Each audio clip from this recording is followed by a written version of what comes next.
बाल कृष्ण जी की दामोदर लीला।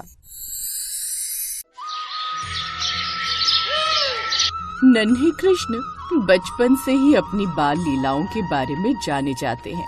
बचपन से लेकर बड़े होने तक उनकी कई ऐसी लीलाएं हैं जो काफी प्रसिद्ध हैं। आइए जानते हैं उनकी ऐसी ही दामोदर लीला के बारे में।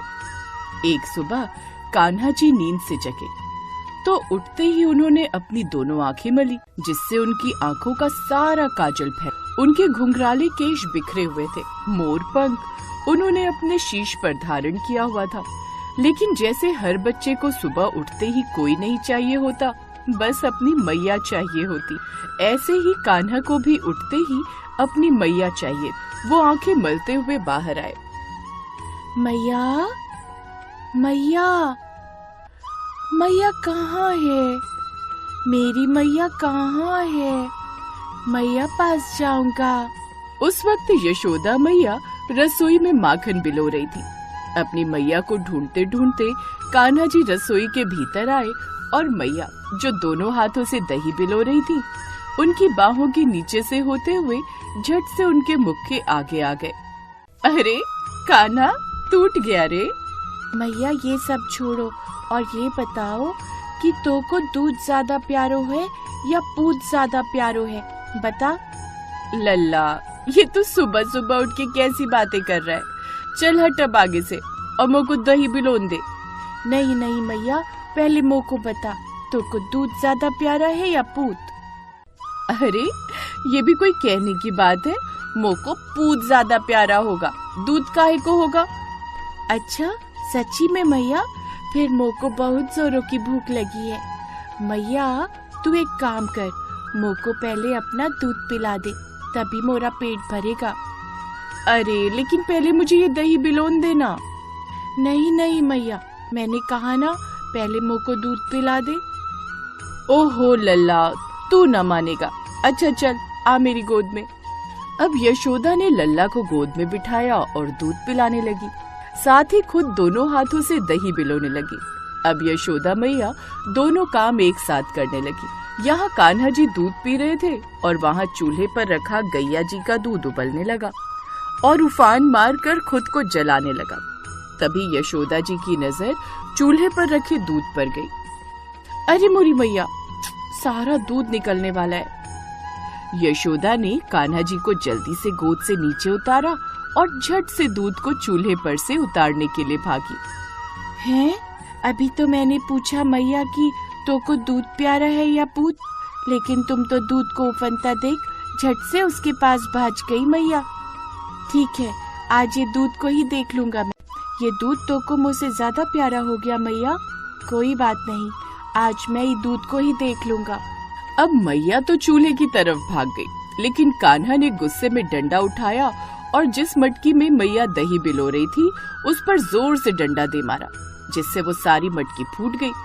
और इतना ही नहीं, इसके बाद गोरस में जितनी भी मटकी मैया ने दही माखन की रखी थी वो सब कान्हा ने फोड़ दी। उधर मैया यशोदा ने जैसे ही दूध संभाला और बाहर आई तो देखा बिलोने वाली मटकी तो टूट कर गिरी हुई थी। इसके बाद उन्हें कुछ और मटकियां फूटने की आवाज आई। अरे ये कहाँ से आवाज आ रही है मटकी फूटने की?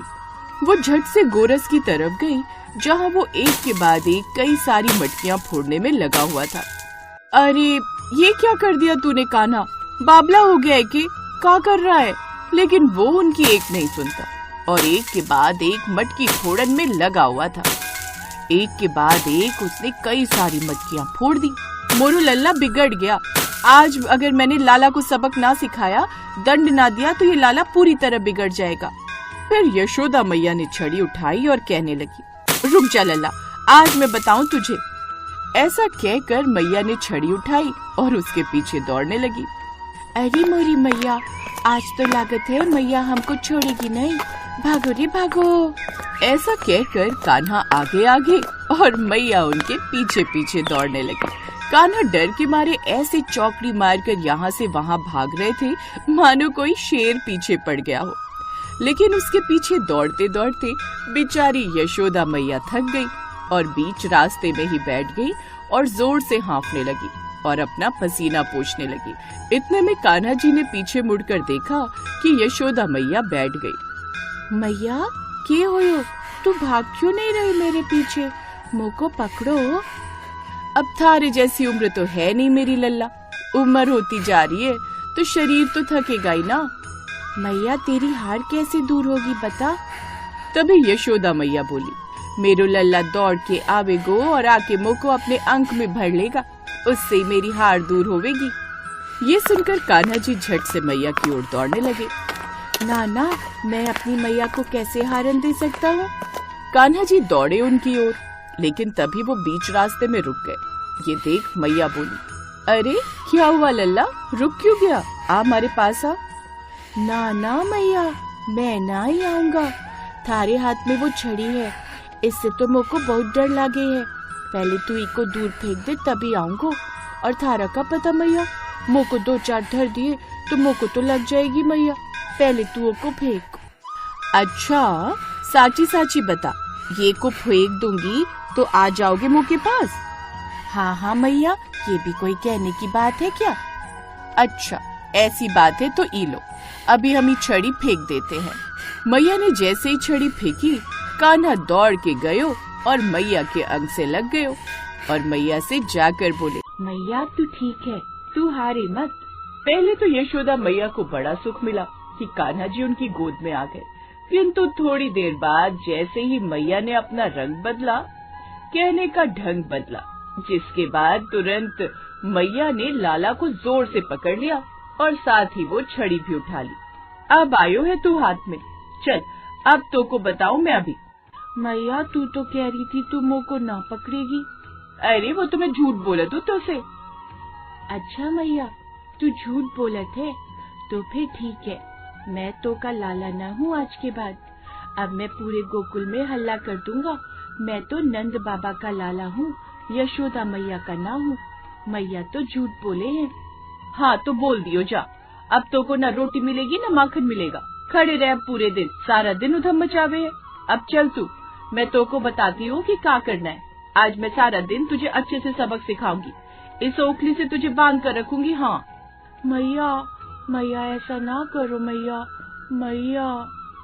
अब तू कितना भी मैया कर ले, मैं थारी एक ना सुनूंगी, समझा? अब मैं तो को सबक सिखा कर रहूंगी। अब मैया यशोदा कान्हा जी को ओखली से बांधने लगी, लेकिन रस्सी छोटी पड़ गई। अरे ये तो छोटी पड़ गई। फिर मैया ने जैसे ही फिर से कान्हा जी को बड़ी रस्सी से बांधने की कोशिश की तो वो भी छोटी पड़ गई। अरे ये क्या, ये तो फिर छोटो पड़ गई। कितना बड़ा पेट है रे तोरा। ये देख मैया यशोदा फिर परेशान हो गई। कहते हैं दाम का मतलब होता है रस्सी और उदर का मतलब होता है पेट, और तभी से उनका नाम दामोदर पड़ गया। कान्हा सारी रस्सी को अपने पेट में भरते जा रहे थे। फिर यशोदा मैया और भी बड़ी रस्सी लेकर आई, लेकिन वो भी छोटी पड़ गई। ये चमत्कार देख मैया यशोदा के मन में अचानक भाव उत्पन्न होने लगा। दरगाचार्य जी कहकर गए थे कि नारायण, कहीं ये नारायण भगवान ही तो नहीं है, क्योंकि केवल परमात्मा ही किसी बंधन में नहीं आ सकता। कान्हा जी को जैसे ही इस बात की अनुभूति हुई कि मैया उन्हें भगवान मान रही है, तभी कान्हा जी ने झट से कहा, मैया और कितनी जोर से बांधेगी, देख मैं तो बंध गया, अब बेकार ही रस्सी कसने में लगी हुई है। तभी यशोदा मैया देखती है कि वो रस्सी पूरी बंध गई और गांठ लग गई कान्हा को। कैसा छलिया है रे तू, तब से पेट फुलाकर खड़ा था और मुझे बेवकूफ बना रहा था। अब तो यहाँ से बिल्कुल हिलना भी नहीं चाहिए, समझा? सारा दिन उस ओखली से बंधा रहेगा। नहीं मैया नहीं, ऐसा मत करना। लेकिन यशोदा मैया उसे बाहर आंगन में ओखली से बांधकर अंदर चली गई। लेकिन अंदर ही अंदर उन्हें खुद भी दुख हो रहा था। मैया मुँह को खोल दो ना मैया। भीतर मैया यशोदा की आंखों से आंसू बहने लगते हैं। नहीं कान्हा, अब तेरा हित इसी में है कि मैं अपने हृदय पर काबू रखूं और तुझे उचित अनुचित का पाठ सिखाऊं। फिर कुछ देर बाद, मैया मुझ को माफ कर दे, अब मैं ऐसा बिल्कुल ना करूँगा। कान्हा के माफी मांगने के बाद मैया यशोदा उनकी रस्सी खोल देती हैं और उन्हें अपने साथ घर के अंदर ले जाती हैं, जिसके बाद वो उसे अपने हाथों से खाना खिलाती हैं, साथ ही कान्हा को खूब लाड करती हैं।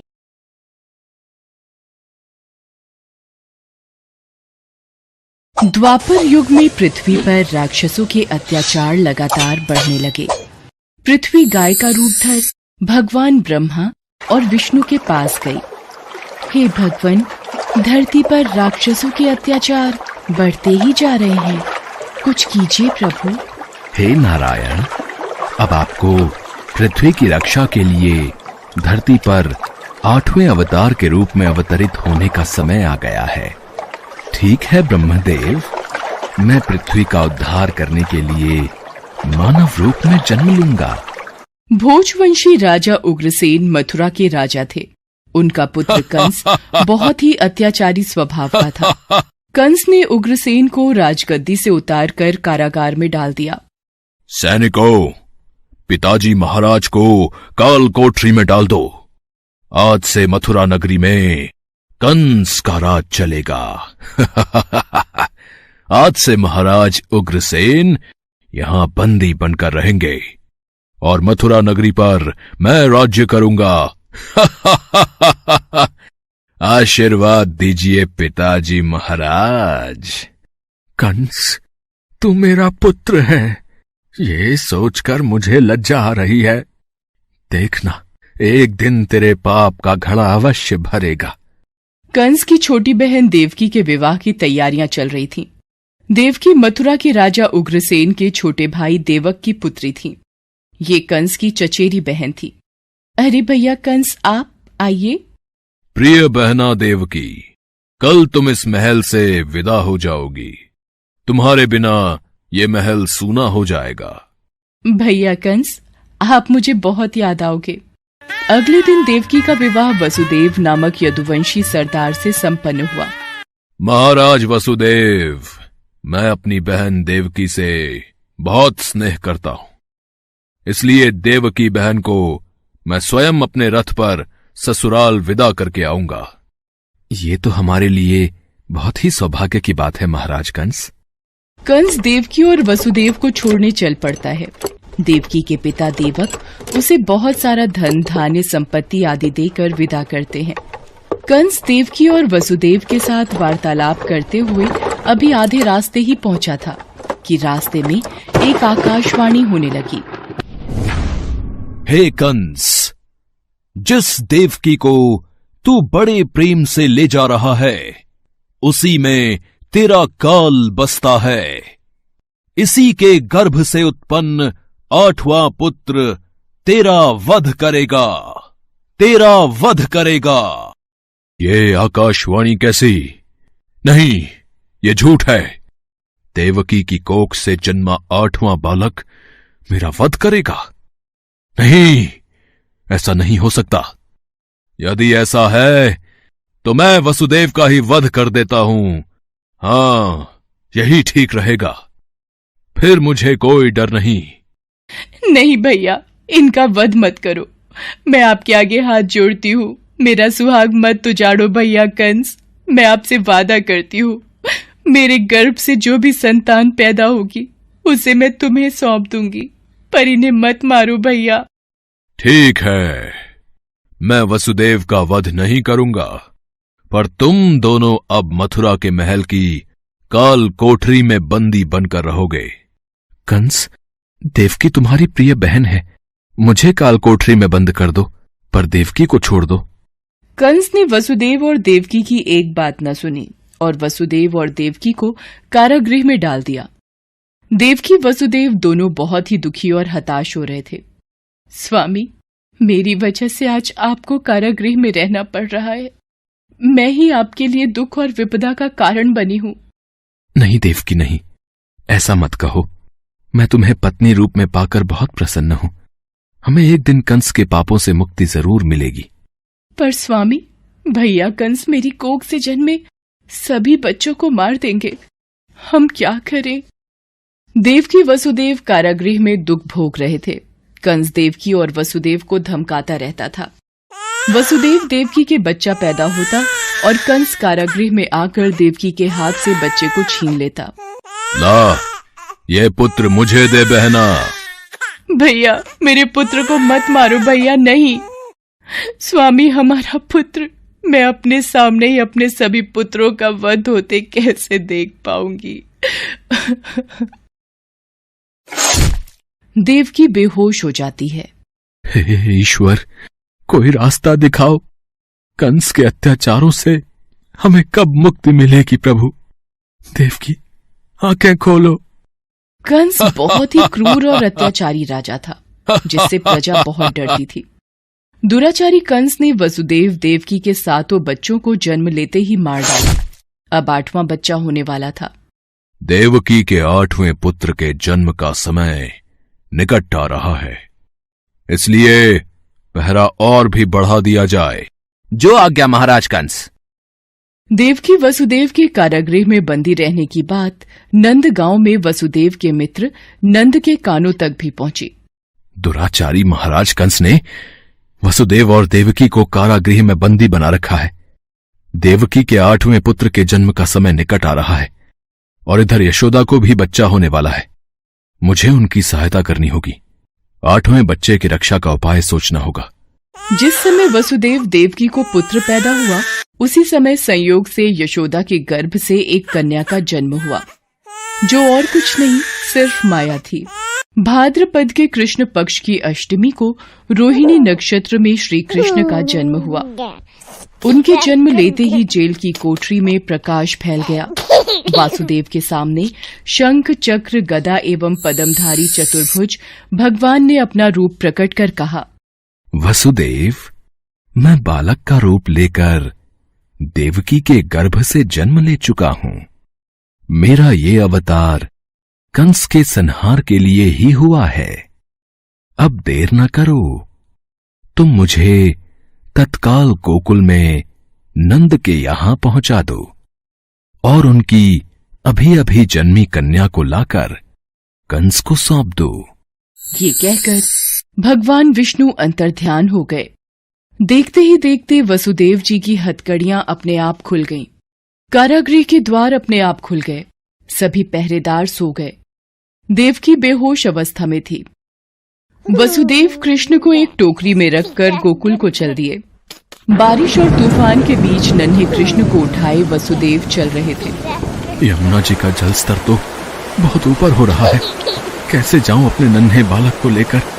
हे नारायण, सहायता कीजिए। यमुना नदी श्री कृष्ण के चरणों को स्पर्श करना चाहती थी, इसलिए वो ऊपर हो गई। भगवान ने अपने पैर लटका दिए। चरण छूने के बाद यमुना घट गई। भगवान श्री कृष्ण की इस लीला को वसुदेव भली भांति देख रहे थे। वो यमुना पार कर गोकुल में नंद के यहाँ गए। मैं इस बालक कृष्ण को तुम्हें सौंप रहा हूं। ये बड़ा होकर मथुरा वासियों को कंस के अत्याचारों से मुक्ति दिलाएगा। लाओ मित्र वसुदेव, यशोदा अभी गहरी नींद में है। मैं इस बालक को यशोदा की बगल में सुला देता हूं। नंद माया रूपी कन्या को वसुदेव के हाथों में दे देते हैं। ये लो मित्र, इससे पहले कि कंस कारागृह में पहुंचे, तुम शीघ्र इस कन्या को लेकर वापस लौट जाओ। तुम धन्य हो मित्र, तुम धन्य हो। वसुदेव वापस कारागृह में लौट आते हैं और उनके लौटते ही कारागृह के द्वार अपने आप बंद हो जाते हैं। वसुदेव जी के हाथों में हथकड़ियां पड़ जाती हैं। हाँ, अरे ये तो बच्चे के रोने की आवाज है। महाराज कंस को सूचना देते हैं। देवकी, हमारे यहाँ 8वें पुत्र ने नहीं, पुत्री ने जन्म लिया है। क्या? अब ये तो पुत्री का जन्म हुआ है। पहरेदार कंस के पास जाते हैं। महाराज की जय हो। देवकी ने पुत्र को नहीं, पुत्री को जन्म दिया है। क्या? ऐसा कैसे हो सकता है? कोई बात नहीं, शायद मेरे प्रकोप से भगवान भी डर गए और पुत्र की जगह पुत्री का जन्म हो गया। ये तो विधि का विधान बदल गया, पर मुझे सावधान रहना होगा। मैं इस कन्या का भी वध कर दूंगा। भैया, इसे छोड़ दो, ये तो कन्या है। आपको तो मेरे 8वें पुत्र से कष्ट था। कंस ने देवकी की एक न सुनी और कन्या को देवकी की गोद से छीन लिया। कंस ने जैसे ही कन्या को पत्थर पर पटक कर मारना चाहा, वैसे ही कन्या कंस के हाथों से छूटकर आकाश में उड़ गई और कन्या ने देवी का रूप धारण कर लिया। हे कंस, तुझे मुझे मारकर कोई लाभ नहीं मिलेगा। तुझे मारने वाला तो कब का पैदा हो चुका है और गोकुल पहुंच गया है। ये कहकर देवी अंतर्ध्यान हो गईं। कंस ये दृश्य देखकर गुस्से से छटपटाने लगा और गुस्से में अपने महल में आ गया। कंस ने श्री कृष्ण को मारने के लिए अनेक दैत्य भेजे। श्री कृष्ण ने अपनी अलौकिक माया से सारे दैत्यों को मार डाला। बड़े होने पर कृष्ण ने कंस को मारकर उग्रसेन को राजगद्दी पर बिठाया। उस दिन से श्री कृष्ण के जन्म महोत्सव को सारे देश में बड़े हर्षोल्लास से जन्माष्टमी के रूप में मनाया जाता है। भगवान कृष्ण की नगरी मथुरा में इस त्योहार की विशेष धूम रहती है और इसी के साथ पूरे ब्रज क्षेत्र में जन्माष्टमी का त्योहार धूमधाम से मनाया जाता है।